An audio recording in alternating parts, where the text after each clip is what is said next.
I'm very lucky to have Shireen here with me this evening in London. It's right now almost half past the hour.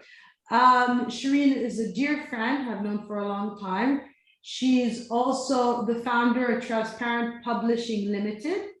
She has also in the past, she has several magazines under her belt.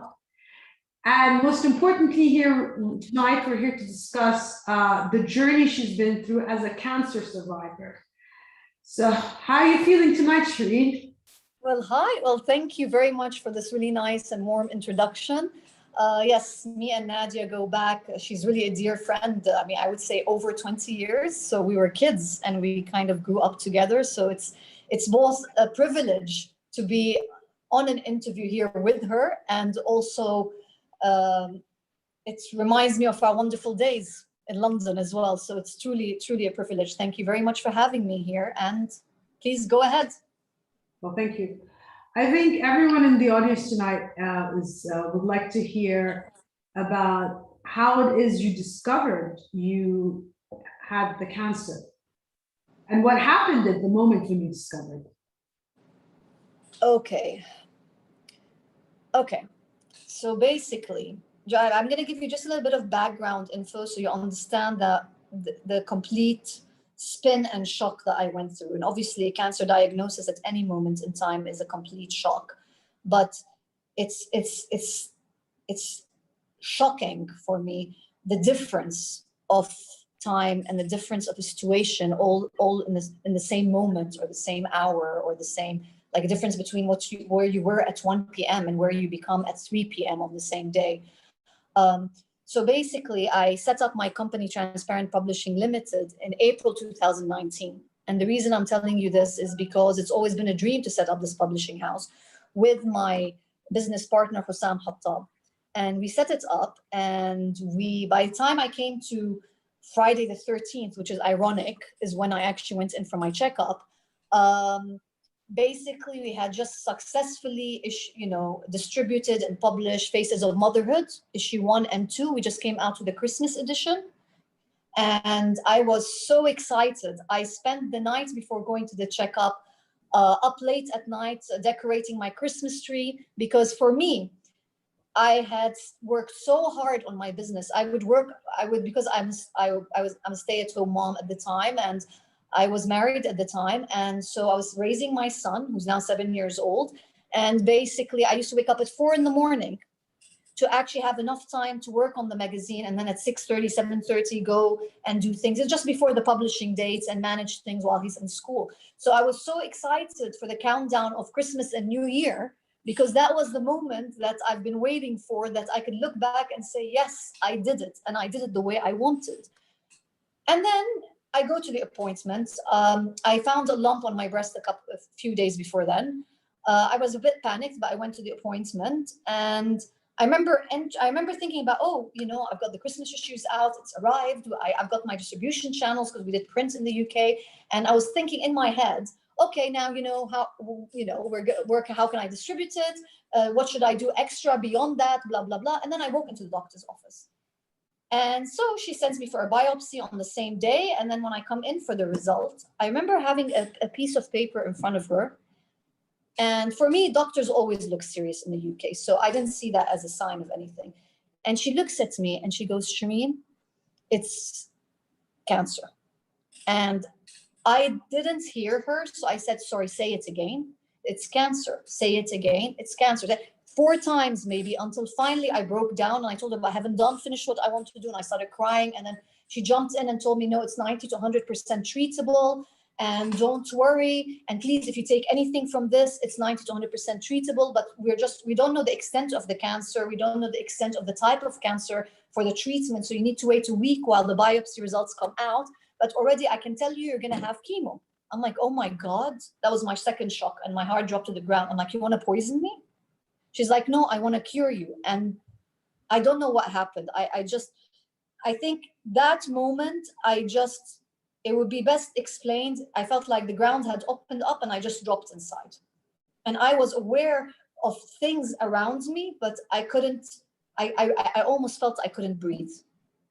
and I couldn't move almost.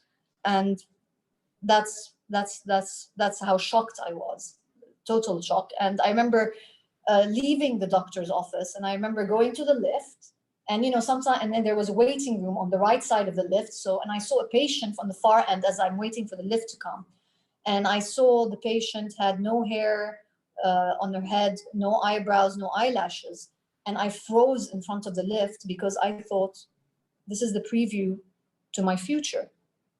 And I think, in essence, what scared me to death wasn't just the realization, it was the pain that could be associated with the treatment. That's what scared me, really. And I just froze, and I had to be told by my then ex-husband, at the time he was my husband, now we're divorced, but I had to be told to get into the lift because I couldn't move. I don't think I was, and today I think I really hope she didn't think I was staring at her, but because I went blank. So that's what it was like. Difficult. So you're telling us about your experience and what you felt. I mean, do you feel that you relive it every time you tell it? How do you feel when you tell the story? That's the funny thing. I think, it's a little bit of both. It depends which part of the story that I remember, or which part of the phase that I actually remember. But lately, it feels like the more I actually tell the story, because I know it's going towards a cause. So it feels like the more that I'm actually, shedding light on the story, it makes me feel a little lighter. It makes me feel like the psychological healing of after you finish your physical healing and thank God you're cancer free, that psychological healing that you need to heal yourself, I feel you get a little lighter once you push through the boundaries of first talking about it. Because when you first talk about it the first 2 times, it's a bit emotional, and I'm not saying you don't feel the emotions before, like later on, but it's more of a thankful kind of emotions that, maybe my experience hopefully will encourage other women to know that it's okay to be fragile, it's okay not to have things worked out, and please do best and test. Well, that's a powerful message. I'd like to ask you next about when you were going through all this, what was the hardest moment? Yeah. The hardest moment. Wow. Okay. So basically, the hardest moment, there was many hard moments. So it's a little bit difficult for me to totally phrase the hardest moment, but I felt there was a series of hard moments.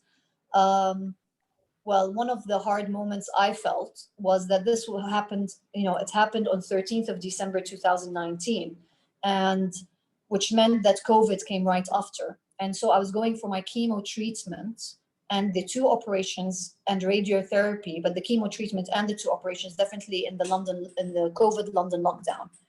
And that for me proved quite tough. I remember basically, going in for the operation, and I remember not being able to bring a family member, anybody, from the front of the hospital, Princess Grace Hospitals, where I did it, and so my brother and my family drops me off on the front, and then I have to walk in on my own, and I have to be alone through the 2-3 days while they prep me for the surgery, and I have to be alone when the anesthesia guy comes to me, and the hardest moment, I think, was when the head nurse came to take me to the operation, and they walk you to the operation when it's COVID, and they ask you to put on your mask, and you're already scared, and then he walks you into the operation room, and then I see a round of doctors, all like, I mean, you're tested to make sure you don't have COVID before they allow you to enter the hospital anyway, but they're all covered. And there's a round of, like, I don't know, between nurses and doctors, I don't know, like I walked into 8 people, and you walk straight, and I'm walking slowly, and then you get to the bed and you get to utensils around you, and you look up, and it's like it's in the basement, and it's a surgery room, and that's when I lost it. I got up on the step. I was meant to get up onto the bed, and I just burst out crying. I thought, my God, this is it. And then and I just could not stop crying. They turned around, they all comforted me, and then I went for it. But I think that was really scary. It scared me quite a lot. That move was it just scared me. Well, it would scare me too, Shireen. So for those who don't know in the audience, and maybe everyone knows, Shireen has also used art to, I guess is art kind of a therapy for you, has used art as an emotional release to what she experienced. And I noticed in two of your paintings, Shireen, there's a white butterfly. Tell us a little bit more. What does the white butterfly symbolize? Okay. Okay. So basically, for me, after I was pronounced, thank God, cancer free and everything, and then one day, it wasn't an immediate thing. So I was speaking to my therapist who deals with pre and post cancer patients, and it's not really to deal necessarily with talking about cancer, but how to move on from the experience and discussing anything at all you'd like. So, and I was just talking naturally, and I found out, and I told her, you know what? Just recently, this is a couple of months ago, I told her I just feel like I want to draw about what I went through, but I'm not an artist. But maybe I should be writing about it, considering that's what my it's not magazine just publishing that I love to write, because I write thrillers and I've published thrillers, and usually words are the way I express myself. And I told her, but for some reason, I don't know, casually over the phone, I told her, I don't know, but I may want to do art. She's like, just go with the feeling. She's like, it doesn't matter, see where it takes you. You make you feel a lot better.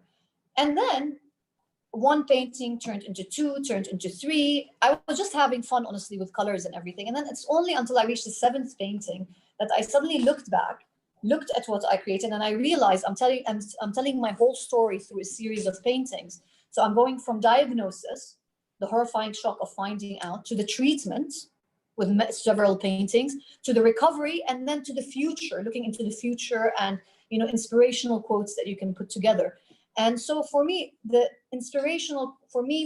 I finally understood. It took me time for me to understand. I want to make it clear that while you're going through the cancer, it was quite difficult for me to handle all my emotions, or to direct myself beyond doing the chemo or beyond the treatment I had to do. I felt some of the times that I was a bit emotionally numb, or I would get panicked in certain points, or so I didn't have it all together in knowing the direction I wanted to take. It's only after I finished from it and I had time to myself that I was able to do this. And basically looking into the future, I remember, so I finally understood that when you lose all your hair and you lose all your eyebrow hair and your eyelash hair, so it's pretty much your features and everything, it's you going back into your core. So it's like the butterfly. She's so beautiful and unique in her own colors and in her own patterns. But at the same time, and each butterfly is very different to another, at the same time, it's okay to lose all of that, because the most important thing is in your center, in your core. And then you grow it back. And maybe you look a lot more beautiful than before, because now you realize that this is like a transition. So for me, the idea that, yes, you may lose the features and you may lose what's on the outside, but on the inside, it's always there. And I don't know, maybe this had to happen. Maybe there was some negativity. I'm talking about my personal account of it. Maybe there was some negativity under these layers that needed to go. So when I lost all of this, it was like a rebirth, and then coming back again. Maybe I lost the negativity and I rebuilt on the understanding of different type of, I regrew the whole thing. So maybe for me, this is the way I made sense of it. So it's growing in a different aspect. So this is why there's butterflies, because butterflies, different colored butterflies, it's the gist of life, really, the gist of it, the sparkle of it, the flowers. That's why I put that into the future. So it's recreation, and it's the beauty of all of that put together. It's the idea that anything is possible.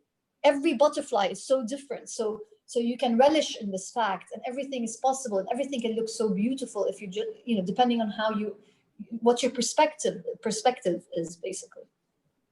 Okay, I like that I very much like the message that at the core, we should remember we're always the same. Doesn't matter what happens outside, we're always the same. I like that. Because sometimes, you know, things make us look at ourselves differently. I guess we shouldn't remember we're the same person. So many positive and powerful messages, but and maybe there's maybe you have many more. But before we open the floor to the audience to ask questions, what would you like to tell them? What do you think is the most important thing you'd like to pass on to them? Okay, the most okay. Well, I have to say there's three really important things. One of the most important things for me is do best in tests, because if you can test early enough, you can't go wrong if you over test. So if you can test early enough, you can nip it in the bud. You can really, like, you don't have to go through such aggressive treatment. You don't have to go through such maybe life-altering changes or life-altering consequences as a result of discovering it a bit late. By the time I discovered it, it was grade 3 breast cancer. I think it's been with me. I've been told when they looked into the tumor for about 1 year and 8 months until I discovered it. I want to make it very clear that the lump doesn't grow at the beginning. For me, the lump came to the last 2 months of it. So it's really important to test. The second most important message for me, and I think this goes back to a personal point for me, is I can certainly, because once I got the diagnosis, I didn't want anybody to know that I had it beyond my family, and maybe I chose 1 or 2 friends, because I didn't feel I was strong enough to, because I was already facing the next 6 or to 8 or 9 months of uncertainty and fear and all this that I had to climb that mountain. I had to climb that mountain to beat the cancer. I had no choice about it. And the thing is, when you have that kind of pressure, I couldn't want anybody else to know, because if they tell me, oh, are you okay? And are you fine? That could break me, because I'm mustering all the strength to do this. I wanted the compassion, but that kind of thing could really break me. So I didn't want people to know. So in that kind of way, I felt a little ashamed, not in the true sense of the word, but a little like I wanted to hide. You know what I mean? And this is why I can certainly is so important to me, because it speaks on a personal level to me. It shows me that I want people that have gone through cancer like me, or that are about to get diagnosed in cancer, to empower them themselves, and to know that now they can own their cancer. So I look back and I say, if I've been on this struggle and I went through it, that means I can do anything I set my mind on. I can certainly do anything I set my mind on, no matter how small it is, how big, or how in between. This helped me, empowered me to look at the past and think, you know what? This probably all happened for the best. Because I would have never reached this kind of conclusion in the same way. Maybe I really, truly needed to understand what it meant. And maybe this is why I went on this journey. So, and the third thing is, there is a lot of noise in today's world. So we just need to be careful that some of it is positive, some of it is negative. But the most important thing is to, go to the beat of your own drum. Listen to others, join people that want to beat to that drum too, that have different music to share with you, and all of this.